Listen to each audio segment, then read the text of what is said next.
حان وقت التطبيل لمرسيدس، ولو هنطبل لمرسيدس مش هنلاقي احسن من الجي كلاس نطبل لها. كلمة تطبيل دي الكلمة المعتادة اللي كانت بتتقال لي على اي عربية انا بتكلم عليها، مع ان في الاخر كل اللي بتكلم عليه اللي انت شايفه بعينيك. لما اتكلمت على الاودي اتقال نفس الكلام، اتقال لي انت بتطبل للاودي، فتطبيل بتطبيل بقى تعالوا نطبل للمرسيدس، ما هي مش اقل منها. هنشوف اختبارات للجي كلاس في مركز الاختبارات الخاص بمرسيدس، وهنشوف نفس الاختبارات موجودة في الطبيعة العادية اللي ممكن يتعرض لها أي واحد لما يطلع أوفرود. هنشوف قد إيه العربية دي بتكتسح كل عربيات الأوفرود بلا منازع. عايز تختلف معايا تقول لاند كروزر أو تقول شاص أو غيره، أنت حر. شوف الفيديو واحكم عليه في الآخر. وأول معلومة خليني أبتدي لك بيها إن الجي كلاس مش مصنوعة في ألمانيا. الجي كلاس مصنوعة في مدينة اسمها جراز في النمسا. كل العربيات اللي أنت شايفها في السوق قدامك مصنوعة هناك. فيلا نبتدي بالاختبارات اللي هتتعمل في مركز اختبارات مرسيدس في جراس، وبعد كده نتنقل للاوف رود الحقيقي. اول اختبار معانا هو اختبار الثبات اللي الناس قالت ده اختبار مش معترف بيه، وهو الموز تيست. هنشوف ان مرسيدس نفسها بتطبق الاختبار ده، لانه في الاخر بيعرفك العربيه دي ثابته ولا لا. وعشان مرسيدس مختلفه فهم برضو اختبارهم مختلف، وحطوا التاتش بتاعهم، واللي هو ان هم يرشوا التراك بميه كمان، فيبقى الانحراف انحراف شديد وكمان في ميه. بس بنلاقي ان العربيه عدت منه بمنتهى السهوله. بعد كده اختبار التسارع. تخيل عربيه زي الجي كلاس التسارع بتاعها من 0 ل 100 في 4.5 ثانيه بس، وعشان يبقى التسارع بتاعك بالقوه دي لازم الفرامل بتاعتك كمان تبقى قويه جدا. وده اللي احنا شايفينه، العربيه قدرت تفرمل نفسها مع قوه الانطلاقه اللي كانت طالعاها دي. تعالوا بقى نتنقل لاختبار مهم جدا، واللي بيشرح لك يعني ايه العربيه تعرف تتعامل مع اي سطح مهما كان تلج او طين او خلافه. القواعد اللي فيها سلندرات دي بتمثل الطرق اللي انت ممكن تمشي عليها. بعض القواعد فيها السلندرات متحركة وبعضها مقفول وثابت، وبيقدروا يفتحوها او يقفلوها. هيختبروا فيها العربية لما تبقى ماشية على طريق جزء من العجل في تماسك على الطريق ده، والجزء التاني بيلف على الفاضي او معرض ان هو يلف على الفاضي. العربية دي فيها 3 ديفرنشال لوك، او زي ما بعض الناس بيسموه الديفرنس. هيطلعوا العربية على القواعد دي عشان نشوف هتتعامل ازاي مع قصة ان يبقى فيه عجل عنده تماسك وعجل لا. هيبتدوا يمشوا العربية في الحالة العادية. العربية في الوضع العادي قوة الموتور بتبقى 60 ل 40، 60 للعجل الامامي و40 للعجل الخلفي.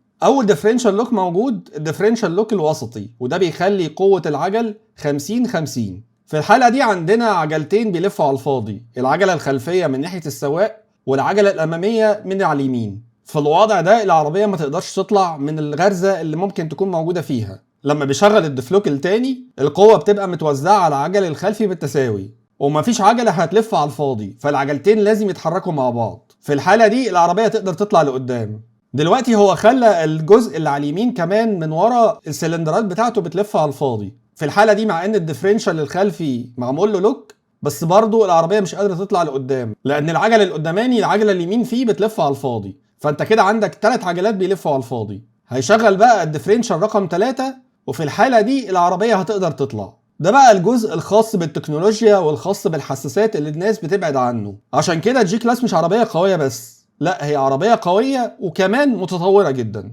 الاختبار اللي بعده اختبار لطريق منيل ب 60 نيلة زي ما انتم شايفين كده، جزء عالي جدا وجزء واطي جدا. تماسك العربية هنا وثباتها ليه جزء كبير جدا مع قوتها كمان، لان ممكن في طريق زي ده العربية تميل وتتقلب حتى. الجي كلاس بقى ثباتها مع انها عربية صندوقية وعالية، لكن ثباتها عالي جدا، وبتقدر تتعامل مع الاكس تويست اللي بيحصل ده او التواء الاكس بتاعها بشدة بالطريقة دي بكل قوة. العربية ثابتة لدرجة ان هو بيحاول يشدها الناحية التانية، ولكن العربية بتتشد بصعوبة جدا، فالموضوع مش سهل. عاملين بقى لوحة في مركز الاختبار ده بتشرح لك قدرات العربية، من ضمنها ان ارتفاع العربية عن الارض 24 سنتيمتر. العربية تقدر تمشي بزاوية ميل 35 درجة، وتقدر تمشي في مستوى مية لحد 70 سنتي. اعرف بعض العربيات ممكن تغرق في اقل من كده. برضو العربية ممكن تطلع مطلع لحد 45 درجة. والحاجات دي مش مجرد ارقام مكتوب على لوحة، الحاجات دي هنشوفها مع بعض دلوقتي. يعني هنشوف مثلا المنحدر ده والعربية بتمشي بيه على جنبها، هنا زاوية الميل 35 درجة. العربية لما تشوفها تقول ان العربية هتتقلب تماما، لكن ده ما بيحصلش. هنا بقى بيوريك ان انت ممكن من فتحة السقف لو انت واقف قدام كشك، وفي الحالة دي تقدر تطلب اللي انت عايزه بدل ما تطلبه من الشباك تطلبه من فتحة السقف. ده لوحده اوبشن عالي جدا. تعالوا بقى نشوف على الطبيعة العربية بتتعامل مع المطالع بمختلف أنواعها، وهتنجح ولا هتفشل في كل أنواع الأراضي اللي ممكن تتعرض عليها. أول حاجة هنبتدي بالطريق الخرساني العادي جدا. مع انه ممكن يكون املس شويه، لكن انا عايز اقول لكم ان العربيه نزلت بدون فرامل نهائي، اداها الجري الاولاني ونزلت لوحدها. العربيه لا جريت ولا فقدت تماسكها ولا اي حاجه من الكلام ده. طيب هنيجي نطلع بقى على طريق عباره عن تراب وحصو، ومش بس كده، لا في بعض الحفر كمان. هنا بقى بنشوف موضوع التواء الاكس اللي انا قلت لكم عليه مع تماسك العربيه وقدرتها على صعود مطلع زي ده، والعربيه طلعت بمنتهى السهوله. طيب هل في النزول الموضوع هيفرق؟ هل التماسك هنا هيقل لان التربه مختلفه؟ الحقيقه ان مفيش اي نوع من انواع عدم التماسك، والعربيه نازله بمنتهى الثقه. طيب نروح لنوع اصعب شويه وهو الصخور، طريق املس وغير مستوي. العربيه هنا بتوفر لك على الشاشه المعلومات اللي تقول لك ارتفاع المطلع ده عامل ازاي وزاويه ميل العربيه عامله ازاي، عشان لو الموضوع زاد منك زياده عن اللزوم تحاول ان انت ترجع او تشوف طريق تاني عشان ما تعرضش نفسك والعربيه للخطر. العربيه بتتعامل مع الموضوع بمنتهى الثبات. البعض هيقول لي ان نوع الكاوتش ليه عامل، طبعا ليه عامل، ولكن مهما كان نوع الكاوتش قوي مع عربيه تعبانه عمرها ما هتقدر تطلع مطلع زي ده. طيب هل تماسكها هيقل في النزول؟ هل ممكن تتزحلق مثلا؟ الحقيقه ان برضه لا. الحاجه الوحيده اللي زادت هنا ان هو يستخدم الفرامل، لان طبعا الطريق اصعب بكتير. تعالوا اوريكم بقى الاختبار الاصعب على الاطلاق لاي عربيه. هيبقى عجل على طريق بلوكات وعجله على الحصى. هنا طبعا في الحاله العاديه العجل لف على الفاضي والعربيه ما قدرتش تطلع. هيعمل لوك بقى للثلاثه ديفرنشال لوك في العربيه وهيبتدي يتحرك. هتلاقي ان العربيه بتطلع بمنتهى السهوله واكنك طالع على طريق اسفلت عادي جدا. هنا برضو بنلاقي فايده التكنولوجيا، فايده الحساسات اللي الناس بتكرهها. اللي بيكره التكنولوجيا ومشتملاتها بيكره المستقبل بمنتهى البساطه ومش عايز يتطور ابدا. تعالوا بقى نخرج من مركز الاختبار للطبيعه، للطرق الوعره، ونشوف هل الكلام ده هينطبق برضو على الطرق دي ولا الاختبارات حاجة والتنفيذ الفعلي حاجة تاني. هنا العربية بتطلع على طريق زرع وطين مفيش أي مشكلة. طيب هيتنقل بقى للطريق الصخري، ويمكن طريق صخري أصعب كمان من اللي احنا شفناه قبل كده لأن فيه زاوية ميل مختلفة ومطالع ومنازل برضو. العربية برضو بتتعامل مع الموضوع بمنتهى السهولة، ما عندهاش أي مشكلة خالص. كل الفكرة إن الطرق دي محتاجة قيادة بهدوء، مش محتاجة تسرع، ومحتاجة تاخد قرارات صح وتسيب الباقي على العربية. طيب هل موضوع 70 سم بتاع المية ده حقيقي؟ هيجربوا فعلا. العربية هنا المراوح بتاعة الريداتير بتاعتها لما بتنزل المية المراوح بتقف عشان تمنع دخول مية زيادة للموتور لحد ما تخرج وتبتدي تشتغل تاني لو العربية محتاجة. وهتلاقي العربية ماشية زي المركب عادي. 70 سم ده ارتفاع كبير جدا. في عربيات قلبت بانيو من 15 سم.